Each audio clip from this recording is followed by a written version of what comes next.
ମୋ ହାତ ତିଆରି ଆମ୍ବୁଲ। ଯେଉଁଦିନ ବହୁତ ବର୍ଷା ପବନ ହେଉଥିଲା ମୁଁ ଏ ଆମ୍ବକୁ ଆଣିଥିଲି, ବହୁତ କଷ୍ଟରେ କାଟିଥିଲି। ନିଜ ହାତ ତିଆରି ଆମ୍ବୁଲ ଗୋଟେ ବର୍ଷ ବନେଇଥିଲି, ବହୁତ ବଢ଼ିଆ ହେଇଥିଲା। ବର୍ଷ ଟ୍ରାଏ କରିଛି।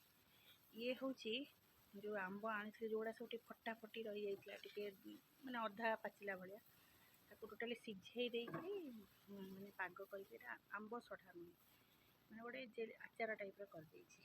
ଏଇଟା ହେଉଛି କୋଳି ଆଚାର। ସବୁ ପାଗ ପରିସ୍ଥିତି ବି 2ଟା 3ଟା ବାଜିଲାଣି ହେଇଗଲା। ଆଉ ଟିକେ ସଜଡ଼ା ସଜଡ଼ି କରି ରଖିବା, ସବୁ ଗୋଟା ଗୋଟି କରିଦେବି। ବାସ୍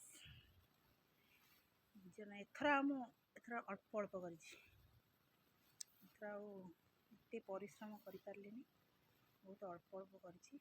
ଇଏ ବି ଆହୁରି ଆଚାର, ଏଇଟା ଗୋଟେ ଅଁଳା ଲଙ୍କା ଫଙ୍କା ପକେଇକି ଗୋଟେ ଆଚାର କରିଥିଲି। ଇଏ ହେଉଛି ପୂର୍ବ ବର୍ଷର ଆମ୍ବ ଆଚାର। ଜିନିଷ ଟିକେ ଟିକେ ଅଛି, ବାସ୍ ଅଧିକା କରିବାକୁ ବଳ ନାହିଁ।